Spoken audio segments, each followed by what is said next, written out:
I was born into what you might call an ordinary family: mom, dad, and eventually, my younger sister Sarah. We lived in a modest two-story house in a quiet neighborhood, nothing special really. But looking back now, I can see that's where any sense of ordinary ended for me. From the moment Sarah was born, 3 years after me, our family dynamic shifted. She was a sickly baby, always catching one thing or another. Colds turned into bronchitis, ear infections became chronic, and mysterious fevers would appear out of nowhere. I remember standing on my tiptoes by her crib, watching Mom and Dad hover over her with worried faces, checking her temperature for the 100th time that day. The irony was, I never caught anything.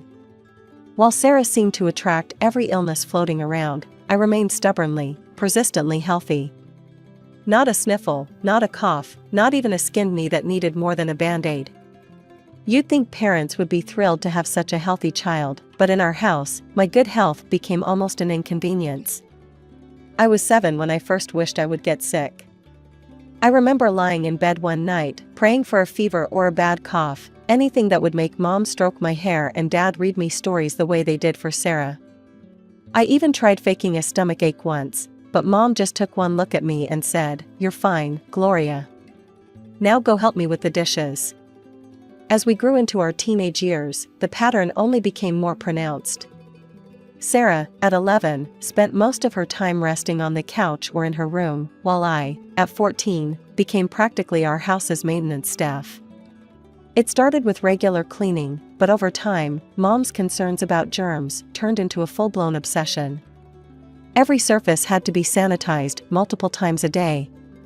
The floors needed mopping at least 3 times, sometimes more if someone had walked through with shoes on.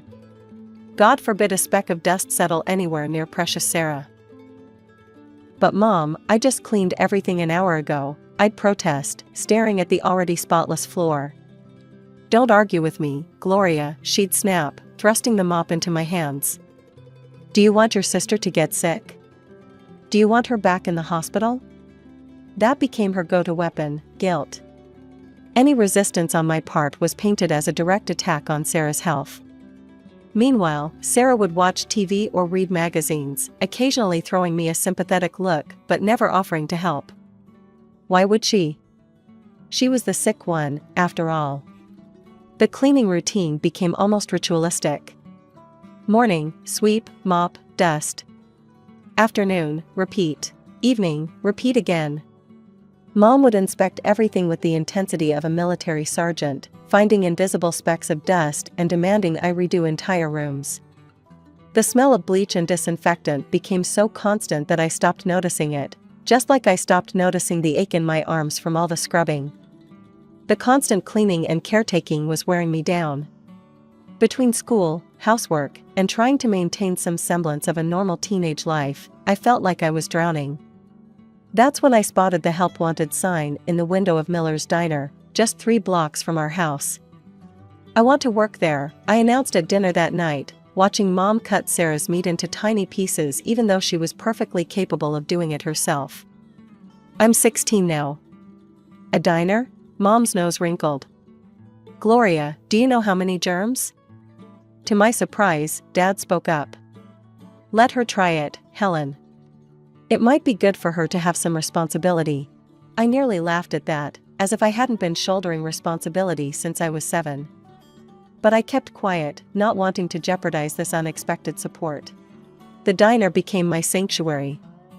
Sure, the work was hard, carrying plates, dealing with grumpy customers, cleaning tables, but it was different from the endless cleaning at home. Here, I was valued. Mrs. Miller, the owner, actually thanked me for my work. Customers left tips with genuine smiles.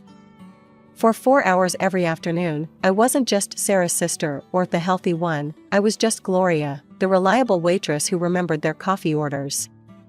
Every penny I earned went straight into my secret savings account.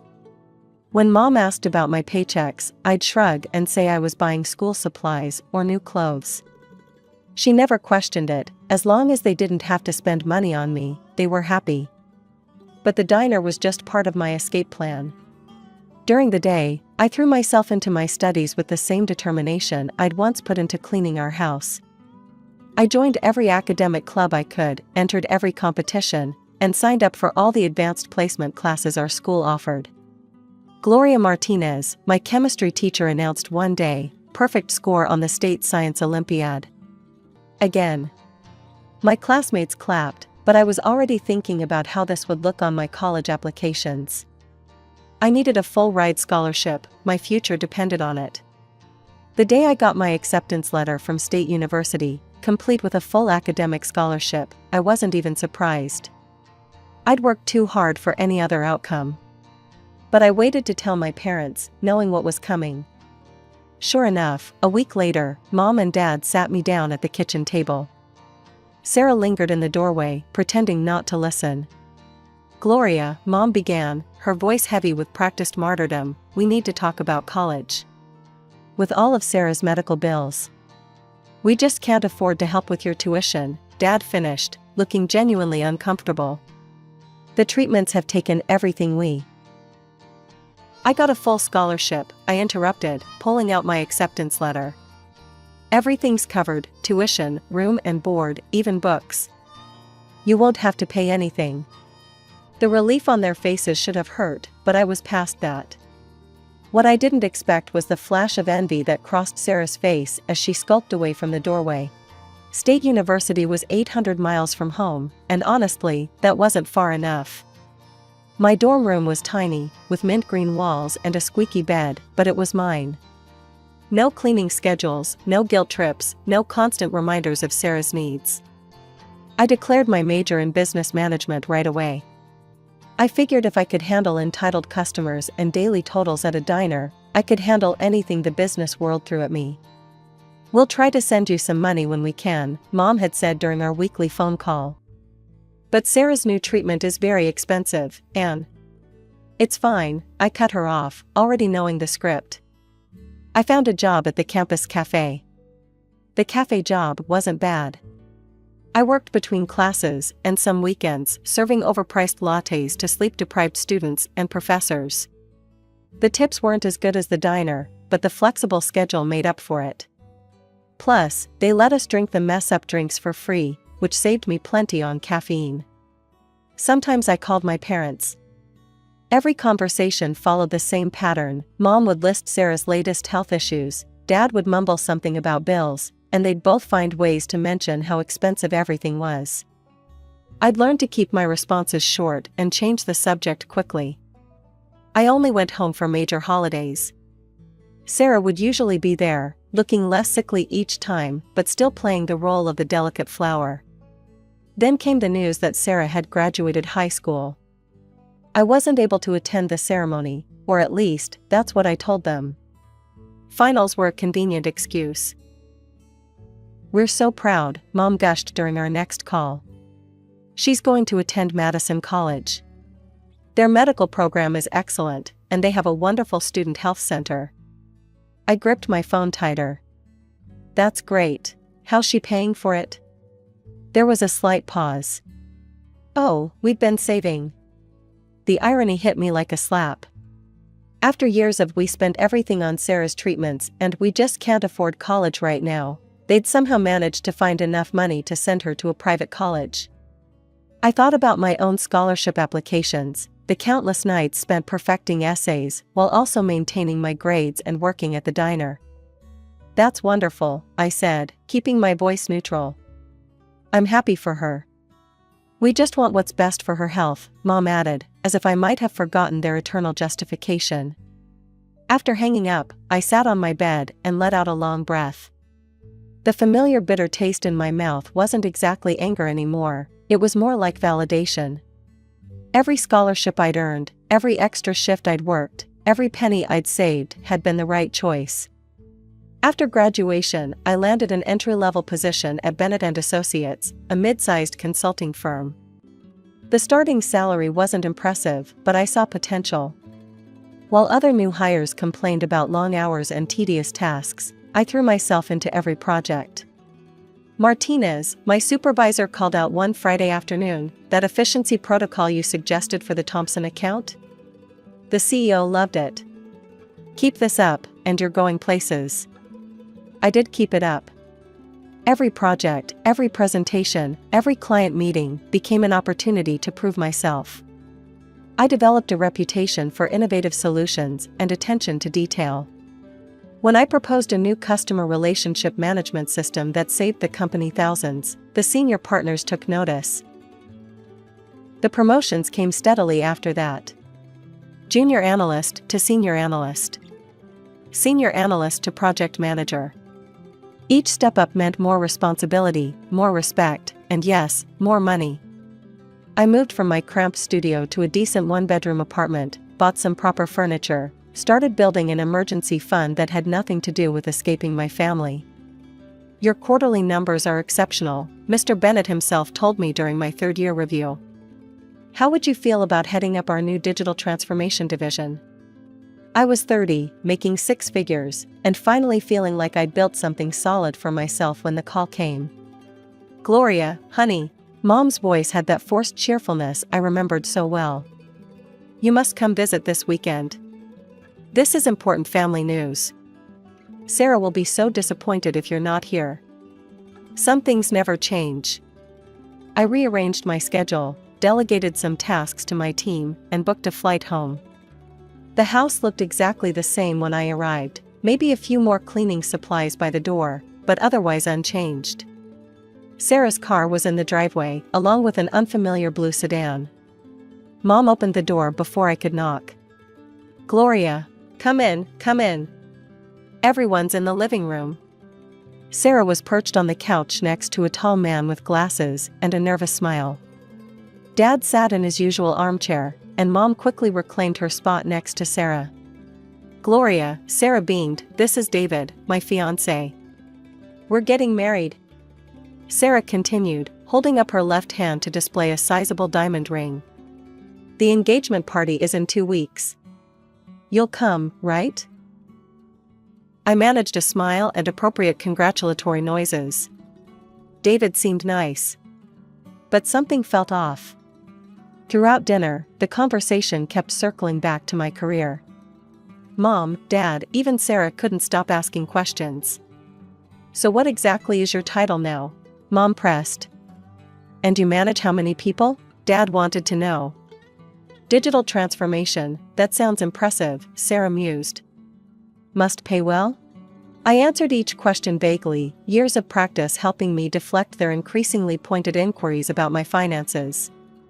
But I couldn't shake the feeling that this sudden interest in my career success wasn't just casual conversation. 2 weeks flew by in a blur of work deadlines and project meetings. Before I knew it, I was back in my hometown, pulling up to the Grand Plaza, easily the most expensive restaurant in the city. Sarah waved to me from the entrance, wearing a designer dress I knew she couldn't afford on her entry-level nurse's salary. David stood beside her, looking uncomfortable in his new suit. The private dining room was packed with faces I barely recognized, distant relatives, old family friends, what seemed like David's entire extended family. Crystal glasses clinked, waiters glided between tables with bottles of champagne, and elaborate flower arrangements centered each table. The evening progressed through course after expensive course. Imported caviar, Wagyu beef, vintage wines. I couldn't help doing the mental math, this had to be running into the thousands. On my last visit, Sarah had mentioned struggling to make her student loan payments, and I knew David worked at a local library. The numbers weren't adding up. "Another bottle of champagne for table 3. Sarah called out to a passing waiter, not even glancing at the wine list. She caught my eye and smiled. "We have to celebrate properly, right?" Finally, as the dessert plates were being cleared and guests were starting to gather their things, the restaurant manager approached our table. He was carrying a leather folder. "The evening's final bill," he announced, looking expectantly at the group. Before anyone else could move, Sarah gave an airy wave. "Oh, my sister Gloria will take care of that." She smiled at me with artificial sweetness. "She's very successful, you know, a big executive in the city." The manager turned to me and extended the folder. I took it, opened it, and felt my blood run cold. The number at the bottom had far more zeros than I'd expected, even with my worst-case calculations. I looked up to find every eye at the table on me. Mom and Dad wore identical expressions of studied nonchalance, as if this had been the plan all along. David looked mortified, but said nothing. And Sarah? Sarah was smirking, actually smirking, like she'd just pulled off some clever trick. They'd planned this. All of it, the excessive menu choices, the premium wines, the endless appetizers. The constant questions about my job and salary during their surprise announcement. They'd set me up, assuming I wouldn't dare cause a scene at my sister's engagement party. I closed the bill folder and stood up slowly, my chair scraping against the hardwood floor. The restaurant had grown quieter, other guests sensing the tension at our table. "I'm not paying this bill," I said, my voice steady. "This is the first I'm hearing about any of this." Sarah's face contorted. "What do you mean you're not paying?" "Of course you're paying. You're my sister." "Gloria," Mom hissed, "don't make a scene." David's parents exchanged alarmed looks. His mother leaned forward. "I'm sorry, what's happening?" "We thought the bill had been arranged." "Nothing was arranged," I said, looking directly at Sarah. "They just assumed I'd pay without asking me." Sarah shot up from her chair, face red. "You selfish bitch. You make all that money and you can't even help your own sister? What kind of person are you?" "Sarah, honey, please calm down," David tried to intervene, reaching for her arm. She yanked away from him. "Don't tell me to calm down. She's ruining everything. She's always been jealous of me." The scene devolved quickly. Sarah grabbed a wine glass and hurled it against the wall. Then a plate, then another. Crystal shattered, guests gasped, and David's parents stood up, horrified. David tried again to calm her, but she shoved him so hard he stumbled backward into a waiter. I didn't stay to watch the rest. I grabbed my purse, walked out of the restaurant, and drove straight to the airport. I booked the first flight home while sitting in the terminal, my hands shaking not from fear or anger, but from a strange sense of relief. The mask had finally dropped. They couldn't pretend anymore. My phone started ringing at 7 a.m. the next morning. Mom's number. "How dare you," she screeched, before I could even say hello. "You've ruined everything." Sarah is devastated. "The engagement is probably off now, and it's all your fault." "My fault?" I let out a harsh laugh. "You tried to scam me." "Scam you? We're family. You make more than enough money to help your sister have her special day. You're just being selfish, like always." Dad's voice cut in, they had me on speaker. "You humiliated us in front of everyone. You need to make this right." "Make it right?" I repeated. "You mean pay for the bill you tried to trick me into covering?" "Well, yes," Mom said, as if it was obvious.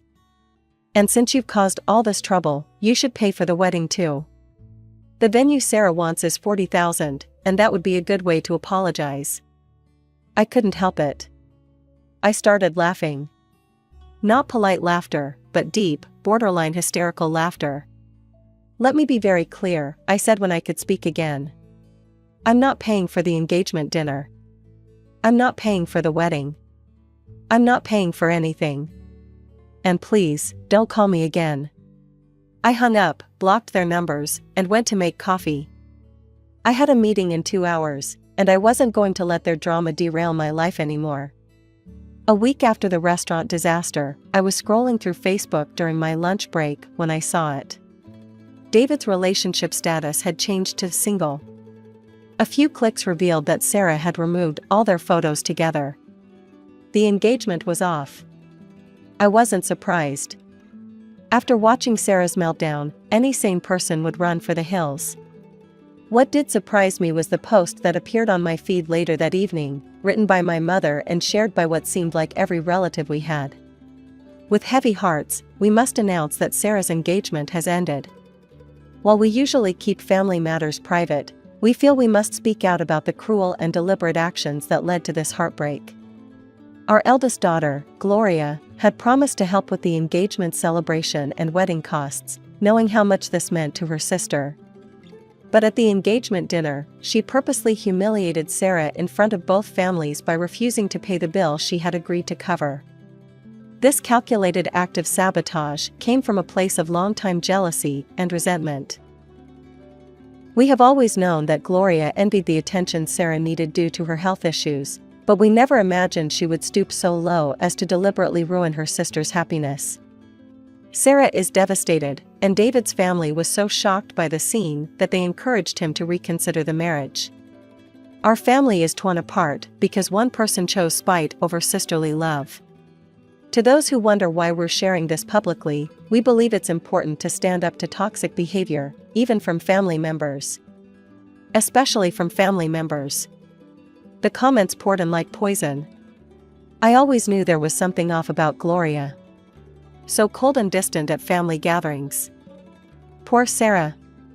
She's been through so much already with her health issues, and now this betrayal from her own sister. How could anyone be so heartless? Family should support each other. Aunt Margaret, who hadn't spoken to me in years, chimed in, "Helen, I'm so sorry your daughter turned out this way. You and Richard were such wonderful parents to both girls. Some people are just born selfish." Cousin Rachel, who'd attended the engagement, I was there. Gloria just walked out while Sarah was crying. She didn't even try to explain or apologize. Shocking behavior. Even distant relatives I barely remembered were joining the pile-on, each comment more viciously righteous than the last. Not one person questioned my parents' version of events. Not one person wondered why I might have refused to pay. Not one person reached out to hear my side. The narrative was set. I was the villain who destroyed my sister's happiness out of jealousy. The successful but bitter older sister who couldn't stand to see her younger sibling happy. The cold-hearted career woman who chose money over family. I began typing. I've never been one to air family drama publicly, but since my parents have chosen to share their version of events, I feel compelled to share the truth. No, I never promised to pay for Sarah's engagement dinner or wedding.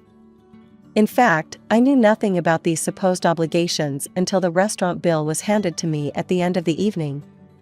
The truth is simple. My parents and sister orchestrated an elaborate dinner at one of the most expensive restaurants in town, invited 50 guests, ordered premium everything, and then expected me to cover the massive bill without any prior discussion or agreement. When I refused to pay for this surprise expense, Sarah had a meltdown that included throwing and breaking restaurant property. I left to avoid escalating the situation. The next morning, my parents called to berate me. They demanded I pay not only for the engagement dinner but also for a $40,000 wedding. They never denied planning this ambush. In fact, they defended it by saying I'd make enough money to cover these expenses. Don't take my word for it. Listen for yourselves. I attached the audio file. I'd recorded that morning's phone call out of pure instinct, thank goodness. Their voices rang out clear and damning. "Mom, you make more than enough money to help your sister have her special day. Dad, you need to make this right.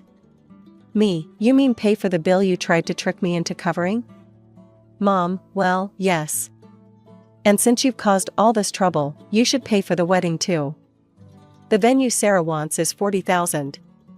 The comments started immediately, but these were different. "Oh my God, Gloria, I am so sorry for assuming the worst. I can't believe they tried to stick you with a bill like that without warning. Who does that? Helen and Richard, you should be ashamed of yourselves. This is exploitation, not parenting. Aunt Margaret, Gloria, honey, I owe you the biggest apology. I should have known there was more to this story. Cousin Rachel, I was at that dinner and I knew something felt off about the whole thing. I should have spoken up sooner. I'm so sorry, Gloria." Even some of David's family members commented, saying they'd had concerns about Sarah's behavior and stability, and that the broken engagement had more to do with her actions than anything I'd done. My parents tried damage control, claiming the recording was taken out of context, but it was too late. The truth was out. I didn't stick around to watch the fallout. I blocked my parents' numbers, blocked them and Sarah on all social media, and deleted the Facebook app from my phone. Enough was enough. That was 6 months ago. I haven't spoken to any of them since. Sometimes I get messages from relatives passing along news. Sarah's seeing a therapist now. Mom and Dad are in family counseling, but I don't respond. Maybe someday they'll understand the damage they've done, but I'm not holding my breath. For now, I'm focused on my life, my career, and the family I've chosen, friends who support me without trying to exploit me. And for the first time in my life, I don't feel guilty about putting myself first. Sometimes the healthiest thing you can do is walk away. Even from family. Especially from family.